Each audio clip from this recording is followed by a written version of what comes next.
وجوہات میں نے دیکھا ہے کہ ایسے لوگ جن کے والدین، والد، والدہ، دادا دادی، نانا نانی میں سے کسی کا قد چھوٹا ہے تو ان کے اثرات بچوں میں اکثر دیکھنے میں آتے ہیں.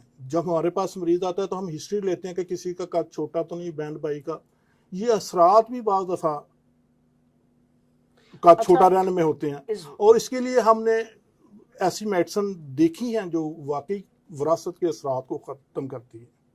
اور وہ میں آپ کو یاد ہوگا کہ میں بطور ہومیوپیتھک بھی پریکٹس کرتا ہوں، ہربلسٹ بھی. تو اس میں ہومیوپیتھی کی چند ایک میڈیسن ہے، جیسے بیسیلینیم ہے، ٹیوبرکلانیم ہے.